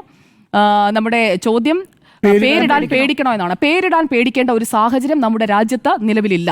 നമ്മുടെ രാജ്യത്ത് പേരിടാൻ പേടിക്കേണ്ട ഒരു സാഹചര്യം നിലവിലില്ല. ഇവിടെ സെൻസർ ബോർഡ് എന്ന് പറയുന്ന ഒരു ഓട്ടോണമസ് ബോഡിയാണ്. അതിനുള്ളിലിരിക്കുന്ന ആരുടെയെങ്കിലും താല്പര്യങ്ങൾക്ക് വിധേയമായിക്കൊണ്ട് ഇങ്ങനെയുള്ള കാര്യങ്ങൾ നടക്കുന്നുണ്ടെങ്കിൽ അവരെ ആ സ്ഥാനത്ത് നിന്ന് മാറ്റുകയാണ് ചെയ്യേണ്ടത്. എൻ്റെ അഭിപ്രായം ഇക്കാര്യത്തിൽ no creative expression should ever be censored എന്നതാണ്. കാരണം നമ്മളിപ്പോൾ നടത്തുന്നതും ക്രിയേറ്റീവായിട്ടുള്ളൊരു എക്സ്പ്രഷനാണ്. അതുപോലെ തന്നെയാണ് മറ്റ് കലാരൂപങ്ങൾ, സിനിമയായാലും സാഹിത്യമായാലും സംഗീതമായാലും സീരിയലുകളായാലും എന്തൊക്കെ കാര്യങ്ങൾ വരുന്നുണ്ട്. അങ്ങനെയാണെങ്കിൽ അതെല്ലാം സെൻസർ ചെയ്ത് ഒഴിവാക്കി ഓരോ എപ്പിസോഡായിട്ട് പ്രദർശിപ്പിക്കാൻ ഇവർ തയ്യാറാകണ്ടേ? അങ്ങനെയൊന്നുമല്ലല്ലോ സംഭവിച്ചുകൊണ്ടിരിക്കുന്നത്. സീരിയലുകളിലൊക്കെ ഇതുപോലെ ജാനകിയും ജയന്തിയും എല്ലാം കടന്നു വരുന്നത് നമ്മൾ കാണുന്നതാണല്ലോ. മലയാളം സീരിയലുകളിൽ എന്തൊക്കെ കാര്യങ്ങളാണ് സെൻസർ ചെയ്യാതെ ഇങ്ങനെ നമ്മുടെ വീടുകളിലേക്ക് എത്തിക്കൊണ്ടിരിക്കുന്നത്. അപ്പോൾ സെൻസർഷിപ്പ് നിങ്ങൾ അതിനെ കണ്ടന്റിനെ വെച്ചാണ് ചെയ്യുന്നതെങ്കിൽ എല്ലായിടത്തും അത് വരണം. അല്ലാത്ത പക്ഷം ക്രിയേറ്റീവായിട്ടുള്ള എക്സ്പ്രഷൻ അവിടെ നിൽക്കണം. പേരിടാൻ പേടിക്കേണ്ട ഒരു സാഹചര്യം മോദി ഭരിക്കുന്ന ഇന്ത്യയിൽ നിലവിലില്ല. അടിയന്തരാവസ്ഥ കാലത്തെ കാര്യങ്ങളൊക്കെ താങ്കൾ പറഞ്ഞതുകൊണ്ട് ഞാൻ അതിലേക്ക് പോകുന്നില്ല. ഇന്ദിരാഗാന്ധി അന്ന് ചെയ്തതുപോലെയുള്ള ഒരു കാര്യവും നരേന്ദ്രമോദി നേരിട്ട് നിർദ്ദേശം കൊടുത്ത് ഈ സിനിമയിൽ ചെയ്യാനായിട്ട് ഉദ്ദേശിക്കുന്നു എന്ന് ഞാൻ കരുതുന്നു. പേരിടാൻ പേടിക്കണമെന്നാണ് ചോദ്യം. സുജയെടുത്തുള്ള 2 ചോദ്യത്തിൽ തുടങ്ങാം. ഒന്ന്, ഈ TP 51 ബന്ധപ്പെട്ട സിനിമ റിലീസ് ചെയ്യാൻ ആരാണ് റിലീസ് ചെയ്യേണ്ടത്? അതിനെന്താ ഇപ്പോൾ കേരളത്തിൽ തടസ്സം? ചെയ്യാൻ തയ്യാറാകുമോ എന്ന സുരേഷ് ഗോപിയുടെ ചോദ്യമാണ് ഞാൻ അവിടെ അതിന്റെ ആ സിനിമയുടെ സംവിധായകൻ തന്നെ പറഞ്ഞത്. ആ സിനിമ 2015 അന്നത്തെ തിയേറ്ററിൽ വന്നു. പക്ഷേ 30ഓളം തിയേറ്ററുകൾ പിന്മാറി എന്നതൊരു വസ്തുതയാണ്. 30ഓളം തിയേറ്ററുകൾ സ്വകാര്യ സ്ഥാപനങ്ങളാണ്, സർക്കാർ സ്ഥാപനങ്ങളാണോ? ആ സിനിമ ആരാണ് TPയെ കൊന്നത് എന്ന ചോദ്യം അത് ഉയരുന്ന ഒരു കാലഘട്ടത്തിൽ തന്നെയാണല്ലോ. 2012 ഓട്ടോറിക്ഷ ഇടിച്ച് TP മരിച്ചതല്ലോ, TPയെ വെട്ടിക്കൊന്നതാണ്. 51 വെട്ടിക്കൊന്ന പാർട്ടിയുടെ പേര് CPIM എന്നാണ്. അതിൽപ്പെട്ട ആളുകളാണ്. ആ സിനിമ റിലീസ് ചെയ്യുന്നതിന് നമ്മുടെ സംസ്ഥാനത്ത് ഇപ്പോൾ എന്തെങ്കിലും തടസ്സമുണ്ടോ? ചെയ്യാൻ ധൈര്യപ്പെടുമോ? അതായത് ആര് ധൈര്യപ്പെടുമോ എന്ന് സംവിധായകൻ ധൈര്യപ്പെടണമല്ലോ. സംവിധായകനാണല്ലോ, അല്ലെങ്കിൽ നിർമ്മാതാവും സംവിധായകനുമാണല്ലോ അതിനായി മുന്നോട്ടേക്ക് പോകേണ്ടത്. അയാൾക്ക് അതിന് ധൈര്യമില്ല. ആ സിനിമ ബേസിക് കളക്ഷൻ പോലും നേടാതെ തിയേറ്ററിൽ പരാജയപ്പെട്ടു പോയൊരു സിനിമ ഇനി റിലീസ് ചെയ്യേണ്ട പ്രാധാന്യം എന്താ? ആ സിനിമ റിലീസ് ചെയ്യുന്നതിന്റെ പ്രാധാന്യം ഞാൻ സിനിമ നഷ്ടത്തിലായി. ഒരു നിമിഷം പറയട്ടെ. അല്ല, ഈ വാദം നേരത്തെ നമ്മൾ കേട്ടതുകൊണ്ട് ഞാൻ പറഞ്ഞതാ. ഞാൻ സുരേഷ് ഗോപി സിനിമയുടെ നായകനായതുകൊണ്ടാണ് ഞാൻ അദ്ദേഹം പറഞ്ഞ മുൻവാദം. ആ സിനിമ ഓടി റിലീസ് ചെയ്ത് പെട്ടി കയറിയ സിനിമയാണ്. ആ സിനിമ റിലീസ് ചെയ്യാൻ ഇവിടെ എന്താ തടസ്സം? ഇനി അങ്ങനെ ഒരാൾക്ക് താല്പര്യം ഉണ്ടെങ്കിൽ ആർക്കാ അതിന് ബുദ്ധിമുട്ട്? ആ സിനിമ മുഴുനീളെ കണ്ടു തീരാൻ ആർക്കെങ്കിലും ഇപ്പൊ ത്രാണി ഉണ്ടോ എന്ന് പോലും ഞാനൊരു കാര്യം പറഞ്ഞോട്ടെ. ആ സിനിമ വളരെ മോശമായ നമ്പർ 1. നമ്പർ 2, അത് താങ്കളുടെ പൊട്ടിപ്പോയ സിനിമയാണെന്ന്. സിനിമ തിയേറ്ററിൽ കയറിയിട്ട് സിനിമ കാണാൻ ആളില്ലാത്ത സിനിമ പൊട്ടിപ്പോയ സിനിമയാണ്. അതിന്റെ രാഷ്ട്രീയം നമുക്ക് ചർച്ച ചെയ്യാം, അത് വേറെ വിഷയം. ഇന്നിപ്പോൾ ഈ വിമർശനവുമായിട്ട് JSK സിനിമയ്ക്ക് വേണ്ടി വാദിക്കുന്ന ബി ഉണ്ണികൃഷ്ണന്റെയും എല്ലാ രണ്ടാമത്തെ കാര്യം ഈ ബി ഉണ്ണികൃഷ്ണന്റെ കാര്യത്തിൽ MB പത്മകുമാറുമായി ബന്ധപ്പെട്ട കാര്യം പറഞ്ഞു. MB പത്മകുമാർ ഇങ്ങനൊരു പരാതി FFKക്ക് കൊടുത്തിട്ടുണ്ടോ? MB പത്മകുമാർ തൻ്റെ സിനിമയിൽ പേരുമാറ്റണമെന്ന് ആവശ്യപ്പെട്ട് വാട്സപ്പ് വഴി വന്ന ഭീഷണിയെക്കുറിച്ചാണ് പറഞ്ഞത്. ആ ഭീഷണി രേഖാമൂലമോ അല്ലാതെയോ FFKയിൽ പരാതി കൊടുത്തിട്ടുണ്ടോ? ഇല്ല. പരാതി കൊടുക്കാത്തൊരു കാര്യത്തിൽ ബി ഉണ്ണികൃഷ്ണൻ പ്രതികരിക്കണോ? വേണ്ട. വാക്കാലെങ്കിലും ഈ വിവരം അറിയിച്ചിട്ടുണ്ടോ? ഇല്ല. ഈ വിഷയം റിലീസിംഗിന് വന്നിട്ടുണ്ടോ? ഇല്ല. തെറ്റാണ്. ഇതേ MB പത്മകുമാർ തന്നെ സൗണ്ട് ബൈറ്റായി ഭീഷണി വന്നുവെന്നല്ല, ഞാൻ പലരെയും സമീപിച്ചു. ഇന്ന് നേതൃനിരയിലുള്ള പലരെയും സമീപിച്ചു, അവരാരും സഹായിച്ചില്ല എന്ന് MB പത്മകുമാർ പറയുന്നതാണ്. അയാൾ കള്ളം പറയുന്നതാണ് എന്ന് താങ്കളുടെ അഭിപ്രായമാണെങ്കിൽ എന്നിട്ട് ആ സിനിമയിൽ നിർദ്ദേശിച്ചിരുന്ന എഡിറ്റിംഗ് അദ്ദേഹം സ്വയത്തിന് തയ്യാറായി ആ സിനിമയ്ക്ക് സെൻസറിംഗ് സർട്ടിഫിക്കറ്റ് കിട്ടി. ഇപ്പോൾ സിനിമ എന്താ നോക്കൂ. ഇപ്പോൾ ഈ സിനിമ റിലീസിംഗിന് നാളെ നിശ്ചയിച്ചതാണ്. 5 ഭാഷകളിൽ 21 രാജ്യങ്ങളിൽ റിലീസ് ചെയ്യേണ്ട സിനിമയാണ്. ആ സിനിമയ്ക്ക് അവസാന നിമിഷവും സെൻസർ സർട്ടിഫിക്കറ്റ് കൊടുക്കുന്നില്ല. വൈ? എന്താ കാര്യം? നരേന്ദ്രമോദി ഭരിക്കുന്ന ഇന്ത്യയിൽ അത് നടക്കില്ലെങ്കിൽ എന്തുകൊണ്ട് നരേന്ദ്രമോദിയുടെ സർക്കാരിന് കീഴിലുള്ള നമ്മളുടെ സെൻസർ ബോർഡ്? ഒരു കാര്യം പറഞ്ഞോട്ടെ, സെൻസർ ബോർഡ് ഞാൻ മനസ്സിലാക്കുന്നത് അതൊരു ഓട്ടോണമസ് ബോഡിയാണ്, അല്ലാതെ ഇൻഫർമേഷൻ ബ്രോഡ്കാസ്റ്റിംഗ് മിനിസ്റ്ററുടെ കീഴിൽ വരുന്നത്. സർക്കാർ നേരിട്ട് നിയന്ത്രിക്കുന്നതല്ല. സർക്കാരിനാൽ നിയന്ത്രിക്കപ്പെടുന്ന ആളുകൾ വരുന്ന അതിലാരാ നോമിനേറ്റ് ചെയ്യുന്നത്? സർക്കാർ അപ്പോയിന്റ് ചെയ്ത ആൾക്കാർ മാത്രമേ ഇവിടെ ഉള്ളൂ. അതാത് സർക്കാരുമായി ബന്ധപ്പെട്ട പാർട്ടിയുടെ പ്രതിനിധികൾ ഇതിൽ വരാറുണ്ട്. ഈ സിനിമയിൽ ജാനകി എന്ന പേര് മാറ്റണം എന്നുള്ള ആവശ്യത്തോട് സുജയ അംഗീകരിക്കുന്നില്ലെന്ന് സുജയ തന്നെ പറഞ്ഞു. പക്ഷെ എന്നിട്ടും എന്തുകൊണ്ടാണ് ഈ വിഷയത്തിൽ കോടതിയിലേക്ക് അല്ലല്ല, ഇത് നരേന്ദ്രമോദിയിലേക്ക് എത്തിക്കാനായിട്ടുള്ള ഒരു നീക്കമാണ് എന്ന് വ്യക്തമായി മനസ്സിലായി. സ്വാഭാവികം നമ്മൾ പറയാം, നമ്മൾ എംബ്രാൻ ചർച്ച ചെയ്തപ്പോൾ പറഞ്ഞതല്ലേ. ഈ സിനിമയ്ക്ക് വേണ്ടി സംസാരിക്കുന്ന ബി ഉണ്ണികൃഷ്ണനെ പ്രതിസ്ഥാനത്ത് നിർത്തുകയും ആ സിനിമയുടെ സെൻസറിങ്ങിന് നിരോധിച്ചുകൊണ്ടിരിക്കുന്ന കാരണം പറയാതെ ആ സിനിമയുടെ അണിയറ പ്രവർത്തകരെ ഇരുട്ടത്ത് നിർത്തുകയും ചെയ്യുക എന്നുള്ളതാണ്. അതവിടെ നിൽക്കട്ടെ, അതാണ് മറുപടി. ഇനി ബാക്കിയുള്ള കാര്യങ്ങൾ കൂടി പറയാം. നമ്മുടെ ബംഗാളിൽ ഇതിവിടെ നടന്നേ തീരൂ. കാര്യം ഏറ്റവും ഒടുവിൽ നമ്മൾ കേട്ടൊരു വാർത്ത, നമ്മളൊക്കെ അത്ഭുതപ്പെട്ടു പോയൊരു വാർത്തയുണ്ട്. ബംഗാളിൽ വനംവകുപ്പ് 2 സിംഹങ്ങളെ വളർത്തിയ കഥ. ആ ബംഗാളിലെ സിംഹത്തിന് ഒരു സിംഹത്തിൻ്റെ പേര് സീത, മറ്റൊരു സിംഹത്തിൻ്റെ പേര് അക്ബർ. VHP അവിടെ പോയി പറഞ്ഞു, ഈ 2 സിംഹത്തെ ഒരുമിച്ച് കൂട്ടിലിടരുത്. കാര്യം എന്താ? അക്ബർ ആൺസിംഹവും സീത പെൺസിംഹവും ആയതിനാൽ ഒരു കൂട്ടിലിടുന്നത് ഞങ്ങളുടെ മതപരമായ വികാരത്തെ വ്രണപ്പെടുത്തുമെന്ന് പറഞ്ഞ് കോടതിയിൽ പോയ കക്ഷിയുടെ പേര് VHP-യാണ്. VHP-യുടെ കേസിൽ അനുകൂലമായിട്ട് മറുപടി പറഞ്ഞു ഹൈക്കോടതി. അതാണ് ഈ രാജ്യത്ത് സംഭവിച്ചുകൊണ്ടിരിക്കുന്നത്. സീതയെന്നും അക്ബറെന്നും നിങ്ങൾ എന്തിനു പേരിട്ടു? മതപരമായ വികാരം വ്രണപ്പെടില്ലേ? നമ്മുടെ നാട്ടിലേക്ക് വീട്ടിലെ പട്ടിക്കൊക്കെ എത്ര പേര് നമ്മൾ ടിപ്പു എന്ന് പറഞ്ഞിട്ടുണ്ട്. എത്ര സിനിമകളിൽ ടിപ്പു പട്ടിയായിട്ട് ടിപ്പുവിട്ട കുഴപ്പമില്ല. ഇവിടെ പേര് വന്നത് എന്താ? സീത എന്ന് പേര് വരുന്നു, അക്ബർ എന്ന് പേര് വരുന്നു. സിംഹത്തിന്റെ പേരാണ്, അതുകൊണ്ടത് മാറ്റണം എന്ന് പറഞ്ഞ നാടാണ് ഇന്ത്യ എന്ന് പറയുന്നത്. നമ്മുടെ രാജ്യം എങ്ങോട്ടാണ് പോകുന്നത് എന്നുള്ളതിന്റെ ഏറ്റവും വലിയ തെളിവല്ലേ? 2 മൃഗങ്ങൾക്ക് പേരിട്ടതിന്റെ പേരിൽ അസ്വസ്ഥമാവുന്ന മനുഷ്യരുള്ള നാടാണ്. മുഹമ്മദ് നിട്ട് നോക്ക്, അപ്പൊ തല വിട്ടു. അവിടെ അക്ബർ എന്ന് പേരിട്ടപ്പോ തന്നെ എന്താ മുഹമ്മദ് നിട്ട് നോക്ക്, കൈവെട്ടിയ ജോസഫ് മാഷി ഈ ചർച്ച കാണുന്നു. നോക്കൂ, ഞാനത് പറഞ്ഞു തിരിക്കട്ടെ സുജയ. വളരെ ലളിതമായിട്ടല്ലേ നമ്മൾ പറയുന്നത്. ഇതൊക്കെ സുജയ്ക്ക് എങ്ങനെ പറയാൻ കഴിയുന്നതാണ് ഞാൻ അത്ഭുതപ്പെടുന്നത്. മുഹമ്മദ് എന്ന പേരിട്ടാൽ ആർക്കാ ബുദ്ധിമുട്ട്? എത്ര സിനിമയിൽ മുഹമ്മദ് എന്ന കഥാപാത്രമുണ്ട്? വന്നിട്ടുണ്ടോ? മുഹമ്മദ് എന്ന പേരിട്ട് ഏത് കഥാപാത്രത്തെ? എത്രയോ മുഹമ്മദ് ഉണ്ട്. അത് കൈവിട്ടി, അത് ഫണ്ടമെന്റലിസ്റ്റുകളാണ്. ഇന്ന് കൈവിട്ട് മാത്രമല്ല, സിനിമയുടെ കത്രിക ഉത്തരവാദപ്പെട്ട ആൾക്കാരെ കുറിച്ചാണ് പറയുന്നത്. കഴുത്തരിയുകയാണ്. തീവ്രവാദികളാണ്. തീവ്രവാദികളെ കുറിച്ചല്ല സംവിധാനം ഉണ്ടോ? ആ തീവ്രവാദികൾ, ആ സംഘടനയില്ല. ആ സംഘടനയെ കുറിച്ചുള്ള LIA-യുടെ കേസ് ഷീറ്റ് ഇപ്പൊ കിടക്കുക. ആ സംഘടന തീവ്രവാദം ഉണ്ടാക്കാൻ വന്ന സംഘടന ആർക്കാ സംശയം? അതുപോലാണോ VHP? അതുപോലെ തന്നെയല്ലേ? അങ്ങനെയാണെങ്കിൽ ഇപ്പോൾ സെൻസർ ബോർഡ്, അതിന് നേതൃത്വം നൽകുന്ന സംഘപരിവാർ, ഇവർ തമ്മിൽ എന്താ വ്യത്യാസം? അതാണ് എന്റെ ചോദ്യം. നമ്പർ 1. നമ്പർ 2, സംഘപരിവാറിന്റേതാണോ? 100%. അതല്ലെങ്കിൽ എന്തിനാണ് നിങ്ങൾ 92 കട്ട് വേണമെന്ന് പറയുന്നത്? ഈ ജാനകിയുടെ പേര് മാറ്റണമെന്ന് പറയുക. നിങ്ങൾക്കറിയോ 1987 തോന്നുന്നു എഴുതാപ്പുറങ്ങളെന്നൊരു സിനിമ ലോഹിദാസ് എഴുതി നമ്മുടെ സിബി മലയിൽ സംവിധാനം ചെയ്ത സിനിമയാണ്. ആ സിനിമയിൽ സീത എന്നൊരു കഥാപാത്രമുണ്ട്. സീത എന്നാണ് കഥാപാത്രത്തിന്റെ പേര്. ഞാൻ ചോദിക്കട്ടെ, ജാനകി എന്ന പേരല്ലാതെ മറ്റൊരു പേരിട്ട് നിങ്ങൾക്ക് ബലാത്സംഗം ചെയ്യുന്ന സീൻ എടുക്കാമല്ലോ? ഹിന്ദു ദൈവങ്ങളുടെ പേര് തന്നെ തുടർച്ചയായി ഉപയോഗിക്കുന്നതിലും ചില കാര്യങ്ങളില്ലേ? റെയിൽവേ സ്റ്റേഷനിൽ വെച്ച് കണ്ടുമുട്ടുമ്പോൾ കുഞ്ഞിന് വേണ്ടിയിട്ട് മാംസം വിൽക്കേണ്ടി വരുന്ന, സ്വന്തം ശരീരം വിൽക്കേണ്ടി വരുന്ന ഒരു കഥാപാത്രമായിട്ടാണ് ഇന്ന് ആ സിനിമ റിലീസാവുമെന്ന് എനിക്ക് ഭയമാണ്.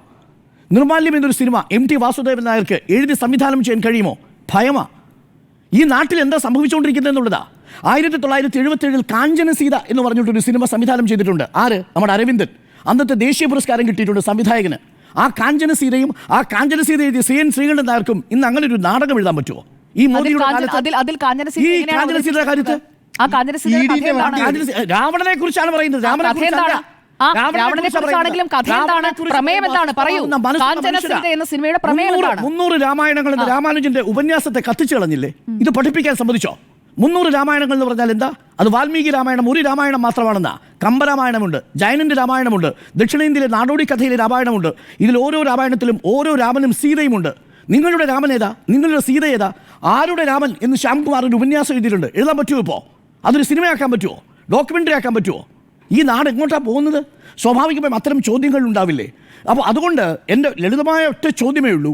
ഇത് ഞാൻ ഇന്നലത്തെ ചർച്ചയിൽ സൂചിപ്പിച്ചതുപോലെ നമ്മൾ അറിയാതെ നമ്മളെ ചൂഴ്ന്നുകൊണ്ടിരിക്കുന്ന ഒരു ഭയത്തിൻ്റെ, ഭീതിയുടെ ഒരു ലോകം സൃഷ്ടിക്കുക എന്നുള്ളതാണ്. ഇന്ത്യസ് ഡോട്ടർ എന്ന ഡോക്യുമെൻ്ററി ബാൻ ചെയ്തു. എന്തിനാ ബാൻ ചെയ്തത്? നിർഭയ കേസുമായി ബന്ധപ്പെട്ട് നരേന്ദ്രമോദിയുടെ തിരഞ്ഞെടുപ്പ് ഗുജറാത്തിലെ കലാപത്തെക്കുറിച്ചുള്ള ഡോക്യുമെൻ്ററി ബാൻ ചെയ്തു. എന്തിനാ? പുറം ലോകം അറിയാതിരിക്കാൻ. ഇന്നിപ്പോൾ ഇന്ത്യയുടെ പത്രസ്വാതന്ത്ര്യത്തിൻ്റെ, ഫ്രീഡത്തിൻ്റെ ഇൻഡെക്സ് എടുത്ത് പരിശോധിച്ചാൽ 151 സ്ഥാനത്ത് നിൽക്കുക. നമ്മളെക്കാൾ മുമ്പിലുണ്ട് നേപ്പാൾ, നമ്മളെക്കാൾ മുമ്പിലുണ്ട് ബംഗ്ലാദേശ്, നമ്മളെക്കാൾ മുമ്പിലുണ്ട് ശ്രീലങ്ക. പിന്നോട്ട് പോയിക്കൊണ്ടിരിക്കുക ഓരോ നിമിഷവും. ഇതാണ് നമ്മുടെ നാടിൻ്റെ അവസ്ഥ. അവിടെയാണ് ഈ സിനിമാ സംവിധായകരുടെ, കലാകാരന്മാരുടെ ചലച്ചിത്ര ആസ്വാദന ശേഷിയും ചലച്ചിത്ര ആവിഷ്കാര സ്വാതന്ത്ര്യത്തെയും പിന്നോട്ട് വലിച്ചുകൊണ്ടിരിക്കുന്ന സംഭവങ്ങൾ ഉണ്ടാവുന്നത്. ഇതിപ്പോൾ മംഗലശ്ശേരി നീലകണ്ഠൻ എന്നൊരു കഥാപാത്രത്തിന് പേരിടാൻ പറ്റുമോ? ആ മംഗലശ്ശേരി നീലകണ്ഠൻ മദ്യപിച്ചു വരുന്നത് സീലെടുക്കാൻ പറ്റുമോ? നീലകണ്ഠനല്ലേ, പ്രശ്നമാവില്ലേ?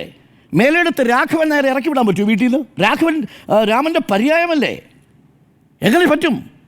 എങ്ങനെ കഥ എഴുതാൻ പറ്റും? സേതു മാധവൻ കീരിക്കാടൻ ജോസിനെ കൊല്ലാൻ പറ്റുമോ? മാധവനല്ലേ? ഗോവിന്ദച്ചാമി എന്ന പേരിട്ട് ഒരു പ്രതിയെ വിളിക്കാൻ പറ്റുമോ? അപ്പുറത്ത് ഗോവിന്ദനല്ലേ? ഇതാണ് നമ്മുടെ നാട്ടിൽ നടക്കുന്നത്. ഇതാണ് നടക്കാൻ പോകുന്നത്. പേര് പ്രശ്നമാണെന്നേ, പേര് പ്രശ്നമാവുന്നു എന്നുള്ളതാണ്. ഇത് എങ്ങോട്ടാണ് പോകുന്നത് എന്നുള്ളതാണ് നമ്മൾ മനസ്സിലാക്കുന്നത്. ഗോവിന്ദച്ചാമിനെ തൂക്കിലേറ്റ എന്നൊരു സിനിമ എടുക്കാൻ പറ്റുമോ? നരസിംഹം എന്നൊരു സിനിമയ്ക്ക് പേര് കൊടുക്കാൻ പറ്റുമോ? ദശരഥം എന്നൊരു സിനിമ എടുക്കാൻ പറ്റുമോ? ആ സിനിമയിലെ കഥാ പ്ലോട്ട് ചിത്രീകരിക്കാൻ പറ്റുമോ? ഇതെന്താണ് സംഭവിച്ചുകൊണ്ടിരിക്കുന്നത്? അപ്പോൾ സംഘപരിവാർ സൃഷ്ടിച്ചുകൊണ്ടിരിക്കുന്ന ഒരു ഭീതിയുടെ ലോകത്ത് ജീവിക്കേണ്ടി വരുന്നതിനേക്കാൾ നല്ലത് പോരാടുക എന്നുള്ളതാണ്. അവിടെയാണ് ബി ഉണ്ണികൃഷ്ണൻ പറഞ്ഞതുപോലെ ചിന്താവിഷ്ടയ സീത എന്ന് കുമാരനാശിൽ എഴുതാൻ പറ്റുമോ? ചിന്താവിഷ്ടയല്ല ഞങ്ങളുടെ സീത എന്ന് പറഞ്ഞുകൊണ്ട് ഇറങ്ങില്ലേ ഇവര്? ഞങ്ങളുടെ രാമൻ ഇതല്ലെന്ന് പറഞ്ഞുകൊണ്ട് ഇറങ്ങില്ലേ? ഇതാണ് സംഭവിച്ചുകൊണ്ടിരിക്കുന്നത് നമ്മുടെ നാട്ടിൽ. സീത രാമനോട് ചോദിക്കുന്ന ചോദ്യങ്ങൾ എന്ന മട്ടിൽ നമുക്ക് കാര്യങ്ങൾ അവതരിപ്പിക്കാൻ പറ്റുമോ? സീതയ്ക്ക് നീതി കിട്ടിയില്ലെന്ന് ആർക്കെങ്കിലും പറയാൻ പറ്റുമോ? ഇതെന്ത് ജനാധിപത്യ ലോകമല്ലേ? കഥയെ കഥയായും കഥാപാത്രങ്ങളെ കഥാപാത്രങ്ങളുമായും കാണണ്ടേ സുജയ? തീർച്ചയായും ക്രിസ്തുവിന്റെ 6-ാം തിരുമുറിവ് 1986 മലയാള നാടകം എന്തിനാണ് നിരോധിച്ചത്? ഇതെല്ലാം അതാത് കാലഘട്ടങ്ങളിലെ ഓരോ സമുദായത്തിന് എന്താണ് പൂർണ്ണമായിട്ടും വിയോജിക്കുകയാണ്. ഭയങ്കര എതിർപ്പായിരുന്നു. സഭയുടെ എതിർപ്പാണ് അതിന് മുൻപിലുണ്ടായിരുന്നത്.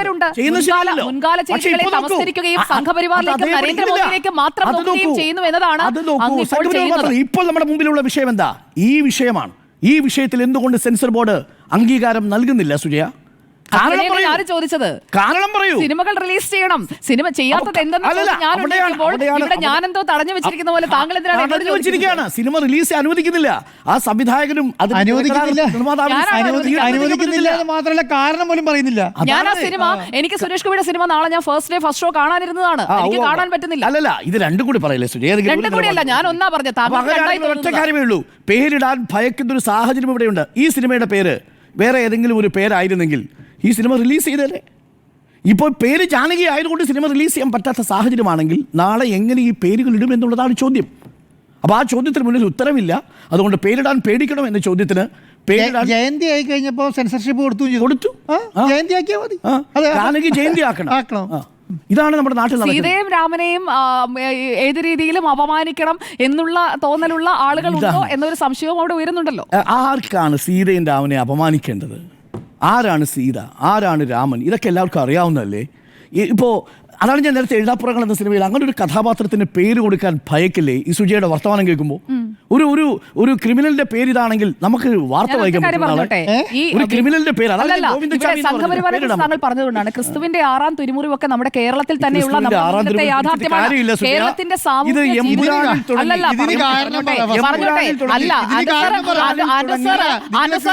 പിടിച്ചപ്പോൾ അതുകൊണ്ടാണ് ക്രിസ്തുവിന്റെ 6-ാം തിരുമുറിവ് ആദ്യം നിങ്ങളൊന്ന് അരങ്ങേറ്റിക്ക്.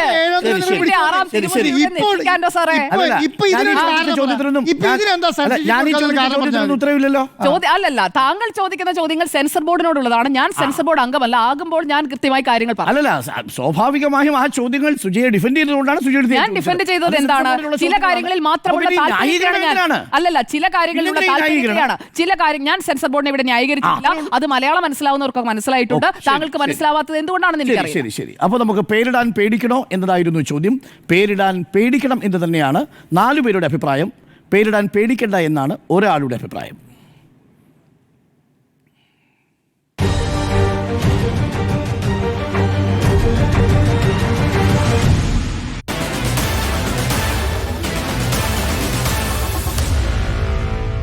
Meet the editors.